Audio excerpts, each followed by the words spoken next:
Hello everyone, मेरा नाम है ओपी सिंह। हम लोग कवर कर रहे हैं एर्थ क्लास एनसीईआरटी हिस्ट्री की बुक। इसमें हम लोग चैप्टर 5 पढ़ रहे थे और उसमें हमने बगावत फैलने लगी इस हेडिंग को हम लोग कवर कर रहे थे। तो इसमें हमने देखा था कि ये जो ब्रिटिश कद्र, इस टॉपिक को हमने यहाँ तक कवर कर लिया था कि अंग्रेज़ों के खिलाफ उसका नेतृत्व किया क्योंकि ब्रिटिश शासन ने उनके राज्य के प्रशासन पर नियंत्रण कर लिया था। तो अब इससे आगे की बातचीत हम करते हैं। बाकी चीज़ें और क्या हुई। हेडिंग क्या है? बगावत फैलने लगी।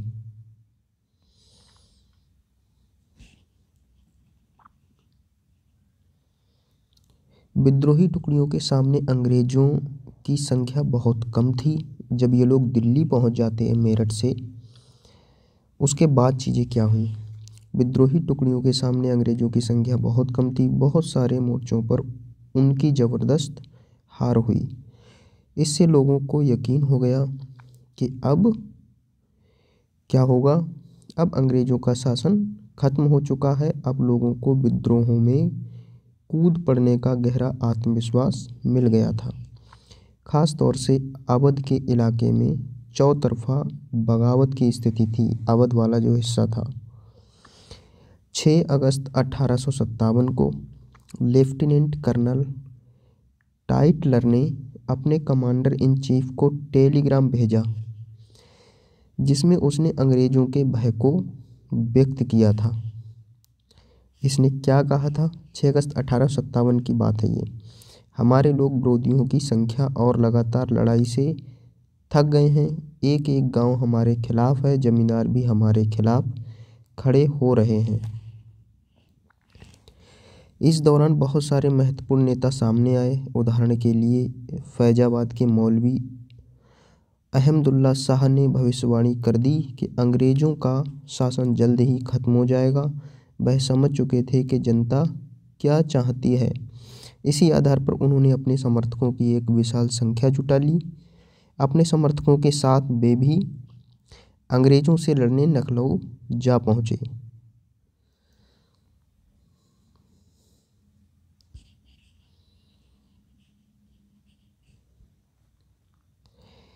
दिल्ली में अंग्रेज़ों का सफाया करने के लिए बहुत सारे गाजी यानी धर्म योद्धा इकट्ठा हो गए थे।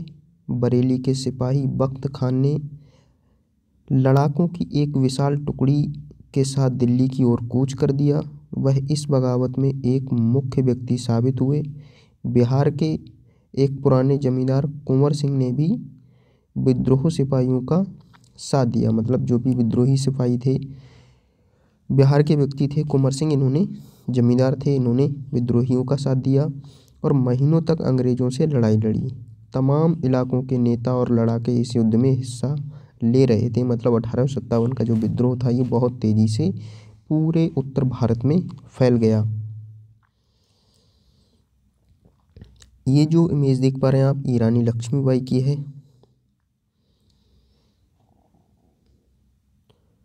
और ये वीर कुंवर सिंह जो क्या थे, जमींदार थे।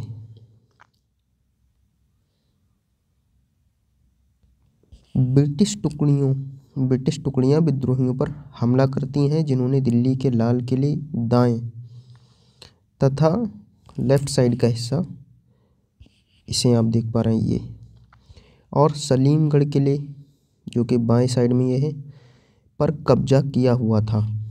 ब्रिटिश टुकड़ियां थी, ब्रिटिश टुकड़ियां विद्रोहियों पर हमला करती हैं। चूँकि यहाँ कब्जा कर लिया था विद्रोहियों ने, तो अब ये लोग इन पर हमला करते हैं।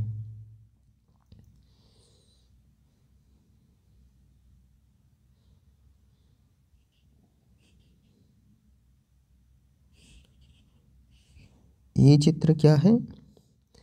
विद्रोही सिपाही मेरठ से दिल्ली की तरफ कूच करते हैं। ये सारे विद्रोही लोग हैं। इस तरह से तैयारी के साथ ये लोग मेरठ से दिल्ली गए।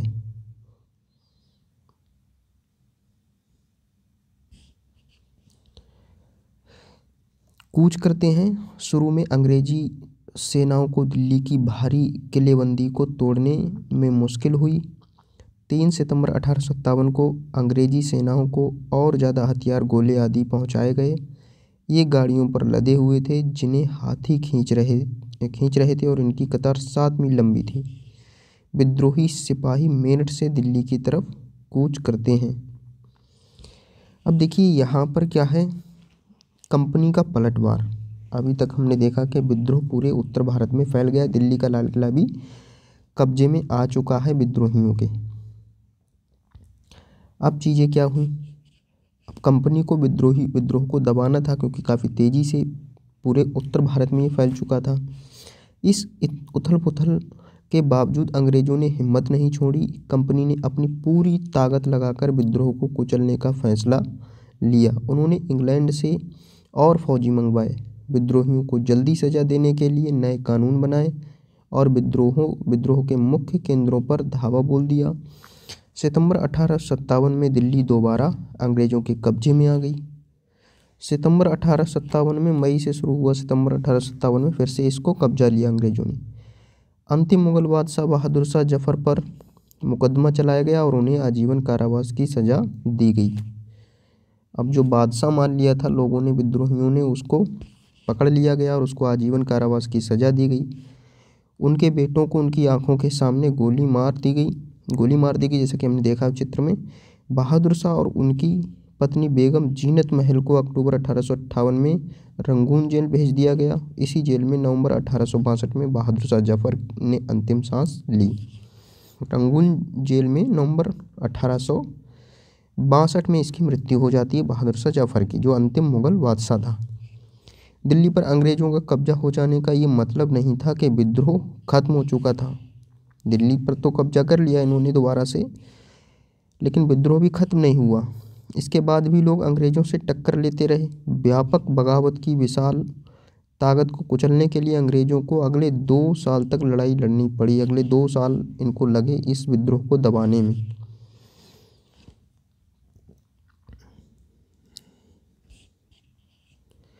तात्या टोपे की स्मृति में जारी डाक टिकट। तात्या टोपे की स्मृति में ये डाक टिकट इस तरह से जारी किया गया। उन स्थानों की सूची बनाई जहां 1857 के मई, जून और जुलाई महीनों में विद्रोह हुए। ये गतिविधि यहाँ पर है। अब देखिए क्या हुआ, मार्च 1858 में लखनऊ अंग्रेजों के कब्जे में चला गया। मार्च का महीना जो था 1858 का, इस महीने में लखनऊ को इन्होंने कब्जा कर लिया। जून 1858 में रानी लक्ष्मीबाई की शिकस्त हुई और उन्हें मार दिया गया। दुर्भाग्यवश ऐसा ही रानी अवंतीबाई लोधी के साथ हुआ। अवंतीबाई लोधी का भी यही हुआ। खेड़ी की शुरुआती विजय के बाद उन्होंने अपने आप को अंग्रेजी फौज से घिरा पाया और वे शहीद हो गईं।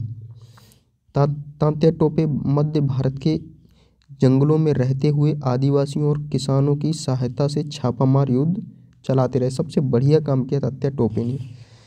सब लोग सामने से लड़े अंग्रेज़ों से, लेकिन क्या है, सफल नहीं हुए। इसमें एग्जाम्पल रानी लक्ष्मीबाई का भी है, रानी अवंतीबाई लोधी का भी है। लेकिन तात्या टोपे ने क्या किया, ये जंगलों में रहे और इन्होंने आदिवासियों और किसानों की सहायता से छापामार युद्ध नीति अपनाई इन्होंने। मतलब जहाँ देखा कि यहाँ कुछ अंग्रेज हैं, वहाँ क्या है, वहाँ छापा मार दिया और उनको ख़त्म कर दिया। इस तरह से इन्होंने काम किया। जिस तरह पहले अंग्रेज़ों के खिलाफ मिली सफलताओं से विद्रोहियों को उत्साह मिला था, उसी तरह विद्रोही ताकतों की हार से लोगों की हिम्मत टूटने लगी। बहुत सारे लोगों ने विद्रोहियों का साथ छोड़ दिया। अंग्रेज़ों ने भी लोगों का विश्वास जीतने के लिए हर संभव प्रयास किया। जैसे अंग्रेज़ों के खिलाफ जो सफलताएं विद्रोहियों को मिलती गईं, तो उससे उनका उत्साह बढ़ा था। लेकिन जैसे जैसे विद्रोही ताकतों की हार हुई, जैसे जैसे अंग्रेज दोबारा से कब्जा करते गए, पहले दिल्ली पर कब्जा किया, फिर लखनऊ पर कब्जा किया, तो जो विद्रोही थे उनकी भी हिम्मत टूटने लगी फिर। और अंग्रेज़ों ने भी लोगों का विश्वास जीतने के लिए हर संभव प्रयास किया। अंग्रेज लोगों का विश्वास भी जीतना चाह रहे थे। उन्होंने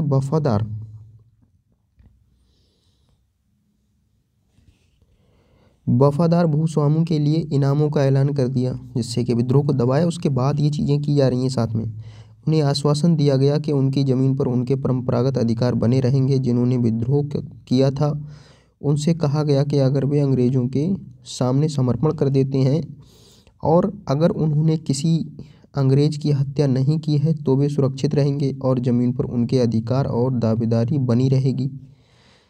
इसके बावजूद सैकड़ों सिपाहियों, विद्रोहियों, नवाबों और राजाओं पर मुकदमे चलाए गए और उन्हें फांसी पर लटका दिया गया। ये बातें कही अंग्रेज़ों ने कि अगर उन्होंने किसी, जो भी जमींदार हैं, जो भी विद्रोह में शामिल रहे हैं, अगर उन्होंने किसी अंग्रेज की हत्या नहीं की है तो उनकी जो ज़मीन है, उनके अधिकार उन पर सुरक्षित रहेंगे और उनको क्या है, उनकी दावेदारी बनी रहेगी। लेकिन इसके बाद भी इन्होंने क्या किया, सैकड़ों सिपाहियों और विद्रोहियों, नवाबों और राजाओं पर मुकदमे चलाए और उन्हें फांसी पर लटका दिया था इन अंग्रेजों ने।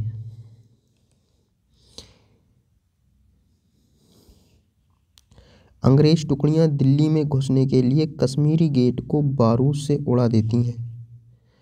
कश्मीरी गेट को किससे उड़ाती हैं? बारूद से, दिल्ली में प्रवेश करने के लिए। अंग्रेज टुकड़ियां, अंग्रेजी सेना।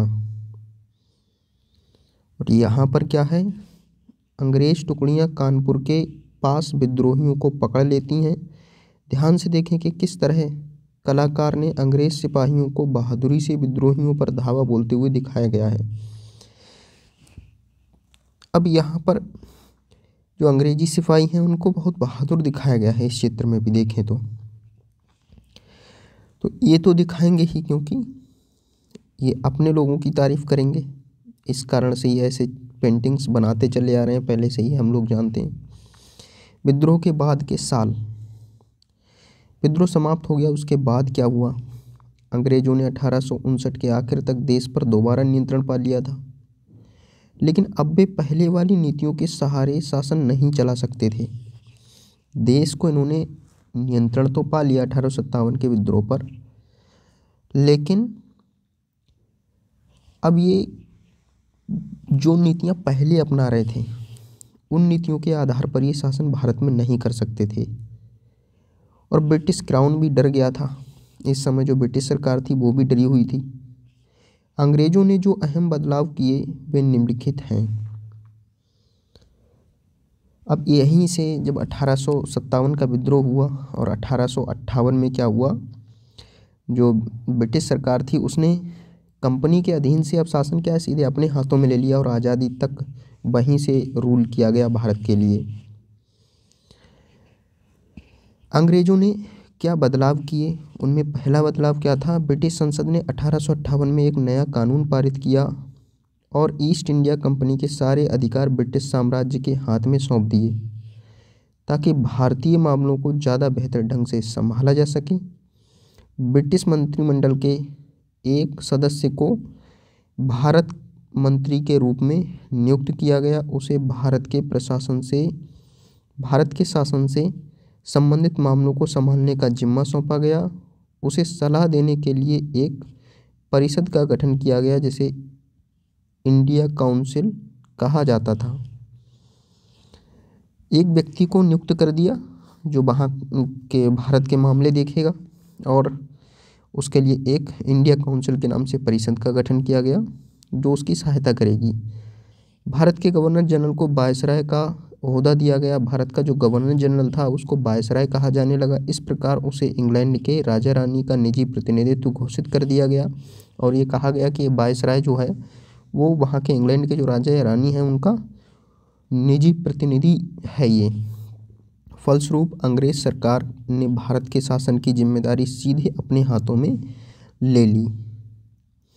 इस अधिनियम के, इस एक्ट के थ्रू, जो 1858 का भारत शासन अधिनियम था, इसके तहत।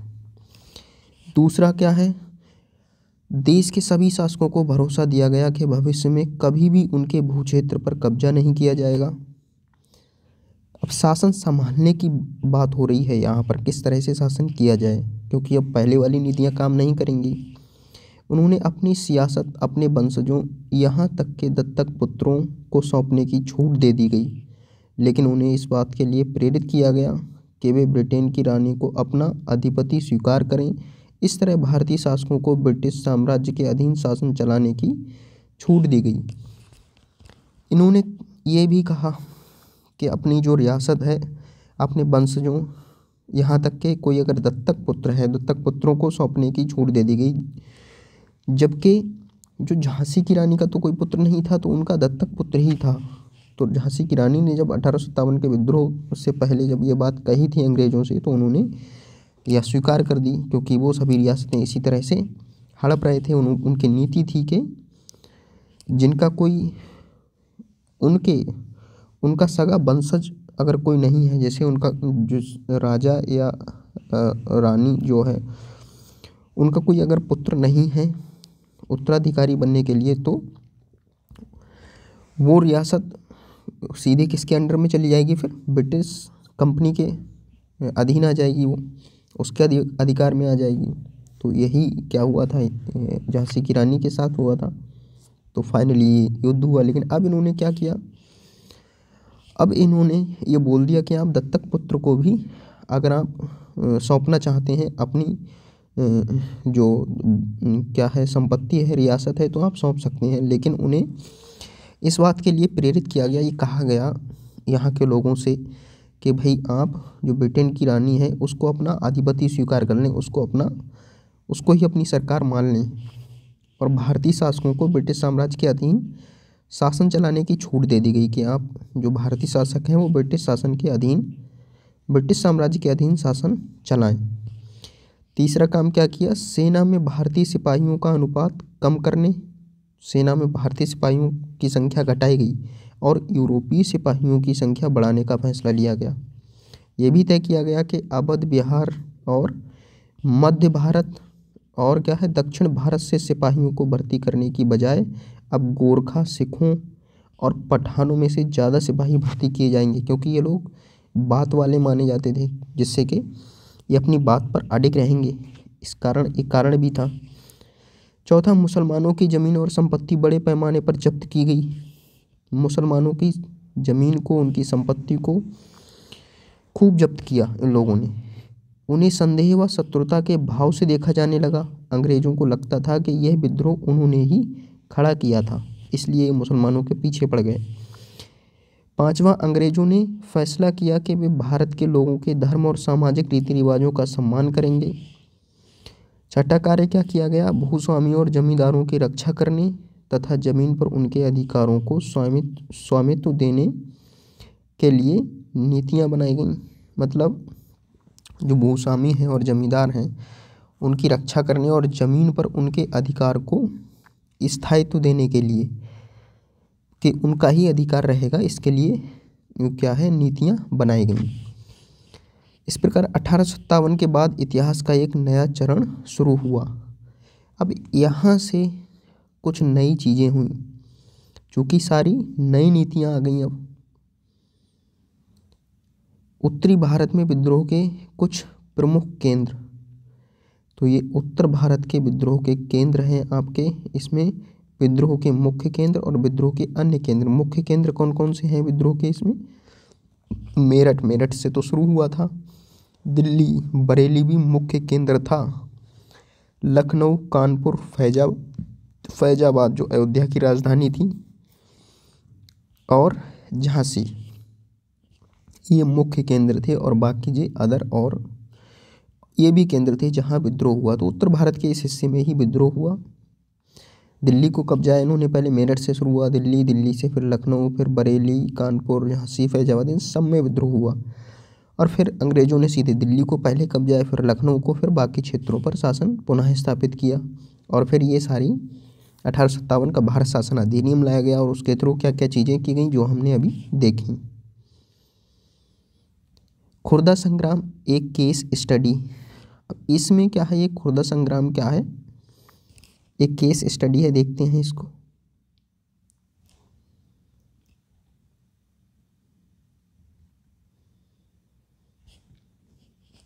1857 की घटना से बहुत पहले उसी प्रकार की एक घटना सन 1817 में खुर्दा नामक स्थान पर घटित हुई थी। जो 1857 में इस तरह की घटना घटी थी, विद्रोह हुआ, वैसे ही खुर्दा नामक स्थान पर भी 1817 में एक घटना घटी। हमारे लिए उस घटना का अध्ययन करना और इस बात पर विचार करना भी शिक्षाप्रद होगा कि कैसे अंग्रेजों की औपनिवेशिक नीतियों के खिलाफ 19वीं सदी की शुरुआत से ही देश के विभिन्न हिस्सों में असंतोष निर्मित होने लगा था। इसमें क्या था, हमारे लिए उस घटना का अध्ययन करना और इस बात पर विचार करना भी क्या होगा, शिक्षाप्रद होगा, शिक्षा देने वाला होगा कि कैसे अंग्रेजों की औपनिवेशिक नीतियों के खिलाफ 19वीं सदी की शुरुआत से ही देश के विभिन्न हिस्सों में असंतोष पैदा हुआ। खुर्दा, जो कि ओडिशा के दक्षिण पूर्वी भाग में स्थित एक छोटा राज्य था, वह 19वीं शताब्दी की शुरुआत में 105 गणों, जिनमें 60 बड़े और 1109 छोटे गांव सम्मिलित थे, एक जनबहुल उपजाऊ क्षेत्र था। इसके शासक राजा वीर किशोर देव को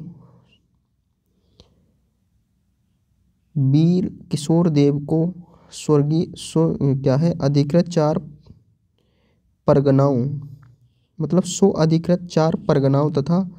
परगनाओं को तथा जगन्नाथ मंदिर के संचालन अधिकार समेत 14 गणजातों के प्रशासनिक उत्तरदायित्व को पूर्व में दबाव में आकर मराठाओं को सौंप देना पड़ा था। तो मतलब इनके स्वयं के क्या थे, स्वयं के अधिकार में 4 परगना थे और जगन्नाथ मंदिर के संचालन अधिकार समेत 14 गण जातों के लिए इनके प्रशासनिक उत्तरदायित्व किसको सौंपना पड़ा था, मराठाओं को सौंपा था इन्होंने। उनके पुत्र और उत्तराधिकारी मुकुंद देव द्वितीय इस दुर्दशा से विचलित थे, अतः अंग्रेजों और मराठों के बीच जारी संघर्ष में अपने लिए एक मौका देखते हुए उन्होंने अपने खोए हुए क्षेत्रों तथा जगन्नाथ मंदिर की देखरेख से संबंधित अधिकारों की पुनः प्राप्ति हेतु अंग्रेजों के साथ सलाह मशवरा शुरू कर दिया था। अब ये अंग्रेजों की साथ बढ़े, क्योंकि जो मुकुंद देव द्वितीय था, ये वीर किशोर देव का पुत्र, क्योंकि ये मराठों से अपनी ये पुनः ये परगने और जगन्नाथ मंदिर का संचालन ये अपने अधीन लाना चाहता था। तो ये अंग्रेजों से इसने सलाह ली, अंग्रेजों से क्या है, ये सहायता चाहता था। परंतु 1803 में ओडिशा को अपने कब्जे में लेने के बाद अंग्रेजों ने उन्हें इन दोनों मुद्दों में से किसी पर भी सकारात्मक कार्रवाई करने की दिशा में कोई रुचि नहीं दिखाई। अंग्रेजों ने धोखा दिया, इसके लिए ओडिशा को अपने अधिकार में ले लिया और इसको भी नकार दिया। परिणाम क्या हुआ, परिणामतः ओडिशा के दूसरे सामंत राजाओं के साथ मिलकर तथा मराठाओं के गुप्त समर्थन से उन्होंने जबरन अपने अधिकारों को लागू करने का प्रयास किया। इसकी वजह से उन्हें अपने पद से विस्थापित होना पड़ा तथा अंग्रेजों ने क्या किया, उनके राज्य को अपने में मिला लिया, सांत्वना के रूप में एक नियमित अनुदान के साथ, जो कि उनकी पूर्व भू संपत्ति के राजस्व का मात्र एक 10वांश था। अंग्रेजों ने उन्हें जगन्नाथ मंदिर की देखरेख का दायित्व दिया। नाम के लिए ये सारे काम किए, लेकिन कब्जे में अंग्रेजों ने अपने लिया इसे तथा उनका निवास पुरी में निश्चित कर दिया। इस अनैतिक व्यवस्था से ओडिशा में दमनकारी विदेशी शासन के एक ऐसे युग का प्रारंभ हुआ जिसने 1857 में गंभीर सशस्त्र संग्राम का मार्ग प्रशस्त किया। तो इससे क्या हुआ, जगन्नाथ मंदिर की देखरेख का उत्तरदायित्व किसको दे दिया, वीर किशोर के पुत्र के लिए, लेकिन पूरी तरह से कब्जे में अंग्रेजों ने लिया इसको और उनको क्या किया, इन लोगों के लिए जगन्नाथ मंदिर की देखरेख का उत्तरदायित्व दिया और उनका निवास पुरी में निश्चित कर दिया। इससे जो उड़ीसा में दमनकारी विदेशी शासन था, इसके एक यहाँ से शुरू होता है, मतलब एक इसके युग की शुरू होती है, दमनकारी शासन का प्रारंभ होता है ओडिशा में यहाँ से, जिसने 1857 में क्या है, एक सशस्त्र गंभीर विद्रोह को क्या किया, प्रारंभ किया, इसका मार्ग प्रशस्त किया। खुर्दा को अपने अधीन करने के तुरंत बाद अंग्रेजों ने राजस्व निवृत्त जमीन पर कर लगाने की नीति अपनाई। खुर्दा को अपने अधिकार में ले लिया और इसके बाद अंग्रेजों ने राजस्व निवृत्त जमीन पर कर लगाने की नीति अपनाई, कर लगा दिया। इसमें क्या हुआ, राज्य के पूर्व सैनिक वर्ग जिन्हें पाइक के नाम से जाना जाता था, उनका जीवन बुरी तरह प्रभावित हुआ। इस नीति की भयावहता राजस्व की मांग में अनुचित वृद्धि और इस संग्रह के दमनकारी तरीकों से और बढ़ गई थी। एक तो उन्होंने जमीन पर टैक्स लगा दिया, जो पूर्व सैनिक वर्ग था पाइक, उस पर इसका भार पड़ा। और क्या हुआ, अनुचित तरीके से इन्होंने टैक्स को बढ़ाया और उसको संग्रह करने की जो नीति थी वो बहुत ही दमनकारी थी। इस कार्यवाही के फलस्वरूप 1805 और 1817 के बीच में खुर्दा से बड़े पैमाने पर लोग जमीन छोड़कर चले गए। फिर लोग क्या करेंगे, लोग भागे वहाँ से, कितना टैक्स कौन देगा। फिर भी अंग्रेजों ने अस्थायी बंदोबस्त के तहत राजस्व भुगतान की नीति को चालू रखा, जिसमें जमीन की उपजाऊ क्षमता तथा रैयतों की भुगतान की क्षमता की अनदेखी करते हुए हर वर्ष राजस्व की मांगों में वृद्धि की गई। यहाँ तक कि प्राकृतिक आपदाओं के समय भी कोई उदारता नहीं दिखाई, जबकि ओडिशा में ऐसी आपदाएं अक्सर आती रहती थीं। फिर भी ये लोग टैक्स वसूलते थे अंग्रेज उनसे। बकायेदारों की जमीन को षड्यंत्रकारी राजस्व अधिकारियों या फिर बंगाल के सट्टेबाजों को बेच दिया गया।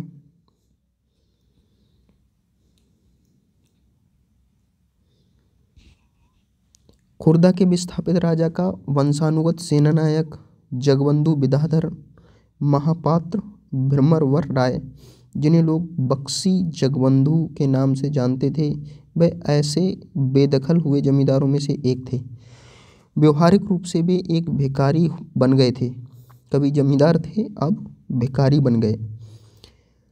और क्या है, व्यवहारिक रूप से अपने जैसे जमीन के बेदखल हुए लोगों की ओर से संघर्ष करने की निश्चय करने से पूर्व प्रायः 2 साल तक उन्होंने खुर्दा के लोगों के स्वैच्छिक दान से अपना गुजारा किया।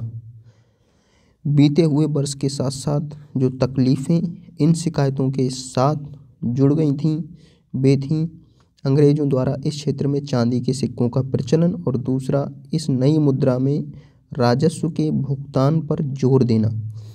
चांदी के सिक्कों का इन्होंने प्रचलन किया और उसी मुद्रा में चांदी के सिक्कों में ही इनको टैक्स देना होता था, लगान। खाद्य सामग्री की कीमतों में अभूतपूर्व वृद्धि हो गई और नमक की आपूर्ति में कमी, जो कि कंपनी के एकाधिकार नीति के चलते लगभग दुर्लभ हो गया था और जिसके कारण ओडिशा के पारंपरिक रूप से नमक बनाने वाले इस काम से वंचित हो गए थे।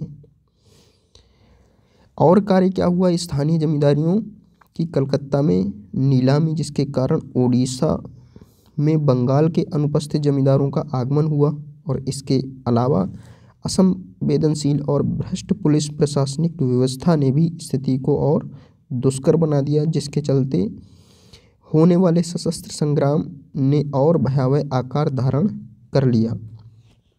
तो यहाँ पर भी एक लगान की समस्या। दूसरा, जगन्नाथपुरी का जो मंदिर था, जो कि वहाँ के शासक खुर्दा के शासक के अधीन था, वो भी अंग्रेज़ों ने नाम मात्र के लिए उनकी देखभाल के लिए उनको रखा और बाकी अपने अधीन कर लिया। इधर लगान की चीज़ें ज़बरदस्ती को उसको वसूलना, इन सारी वजह से ये खुर्दा संग्राम हुआ 1817 में।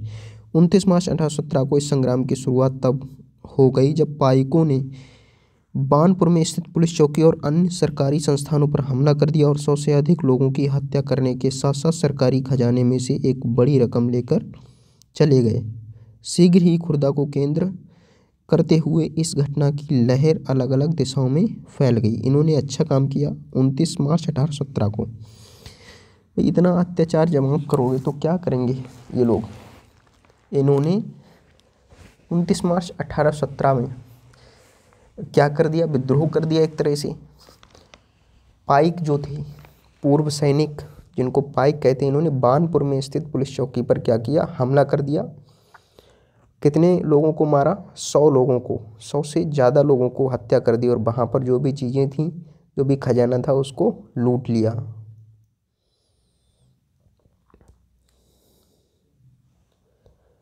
उत्साह से भरपूर जमींदार और रैयत मतलब किसान पाइकों के साथ मिल गए। जमींदार और रैयत ये पहले से परेशान थे टैक्स से, तो ये भी पाइकों के साथ हो गए। जो उनके साथ नहीं मिले उन्हें प्रताड़ित किया गया। एक कर मत दो अभियान भी शुरू किया गया। अंग्रेजों के लिए टैक्स ना दो ये अभियान शुरू किया गया। अंग्रेजों ने पाइकों को उनके जमे हुए स्थान से हटाने की कोशिश की, परंतु असफल रहे। 14 अप्रैल 1817 को बक्सी जगबंधु ने 5 से 10 हज़ार पाइकों और कंद जनजाति के योद्धाओं की अगवाई कर पुरी को कब्जे में ले लिया। पुरी पर अधिकार कर लिया बक्सी जगबंधु ने, क्योंकि ये जमींदार थे और इनको बिल्कुल ही बेकारी बना के छोड़ा अंग्रेजों ने।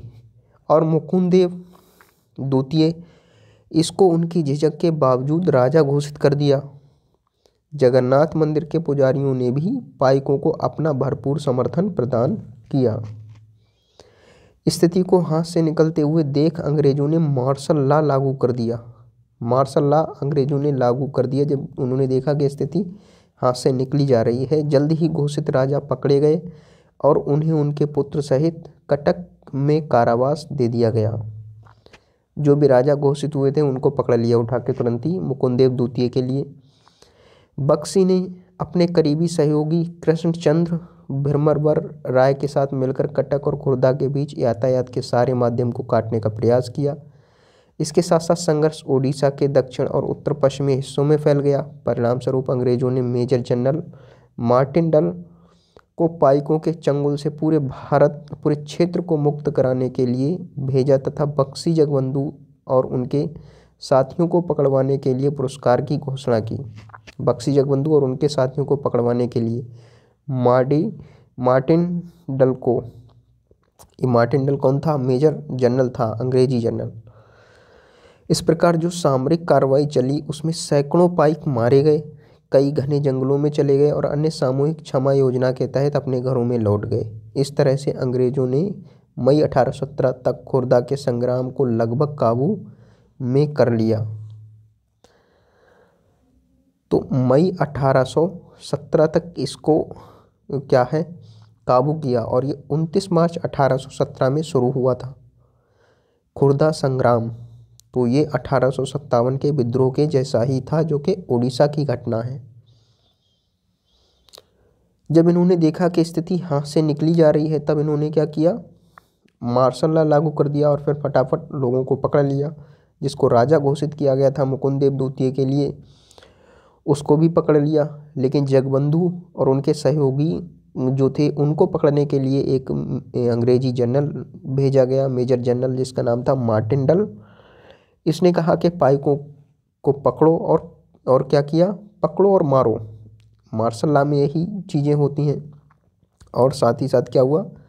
जगबंधु पर, बक्सी जगबंधु और उनके साथियों को पकड़ने के लिए पुरस्कार की घोषणा कर दी गई। तो इसमें सैकड़ों पाइक मारे गए। पाइक क्या है? पूर्व किसान, जैसा कि अभी हमने देखा था। कुछ लोग जंगलों में चले गए और कुछ लोगों ने सामूहिक रूप से गए उनके पास, अंग्रेज़ों से क्षमा मांग ली और फिर अंग्रेज़ों ने उनको माफ़ कर दिया कि भाई जाओ अब तुम, और वो अपने घर लौट गए।